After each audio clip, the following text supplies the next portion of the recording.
Сөз Никитенко Наталья Владимировна. Рахмат, уважаемые коллеги, уважаемые члены Конституционного совещания. Не думала, что сложится позиция, когда я буду, например, поддерживать и благодарить за защиту как раз статьи, защищающей права человека в части отсутствия уголовного преследования за выражение своего мнения, за информацию и так далее.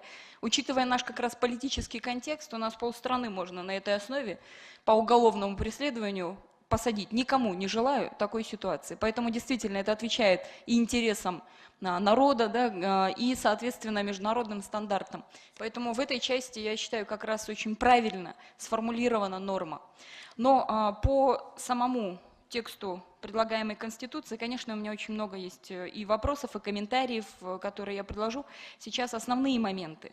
Прежде всего, мне кажется, что предлагаемая система, она больше похожа на даже не президентскую, суперпрезидентскую, а некоторую монархическую модель. То есть все в руках президента.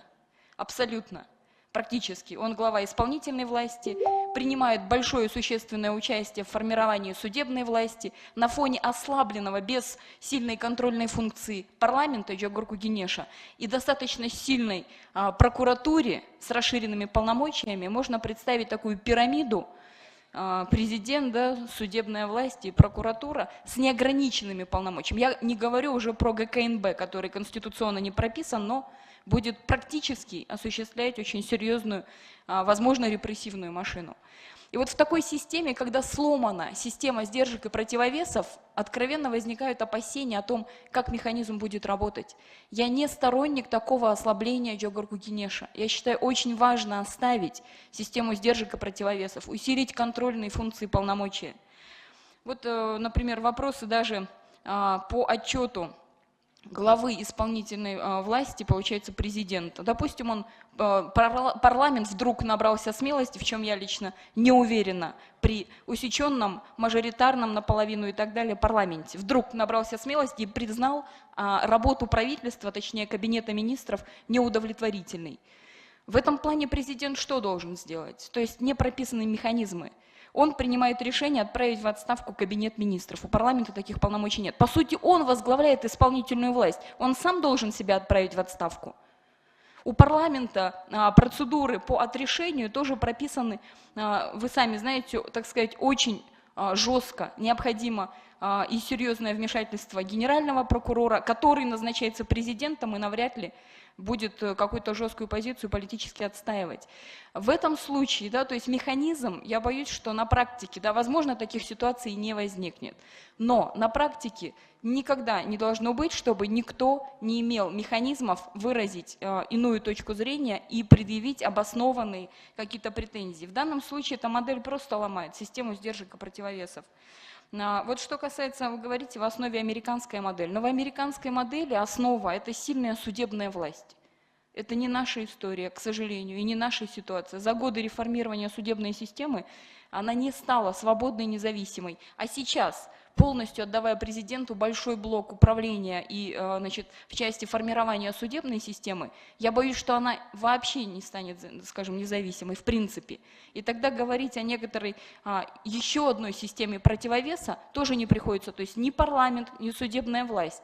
Все зациклено на одном человеке, который несет, как вы предлагаете прописать, персональную ответственность. Я думаю, что осознают ли сами люди, которые хотят взять на себя персональную ответственность, всю масштабность этого вопроса. Ведь общество многопланово, многоголосо, возникают разные вопросы, и обязательно должны быть площадки. Затем институт Курултая и Джогурку Генеша по функционалу вносить предложения по председателю кабинета министров, по законодательной инициативе. Это разветвление, по сути, одной парламентской функции.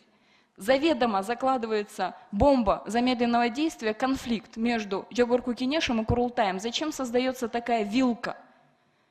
Я, например, считаю, что должна быть прописана более четкая функциональная структура и усилена система сдержек и противовесов. Я нашла позицию государственный секретарь. Мне не вполне понятно, кто это. Каковы функции государственного секретаря в Конституции? У нас говорят, так скажем, не госсекретарь, а доссекретарь, но даже в таком случае надо прописать функционал.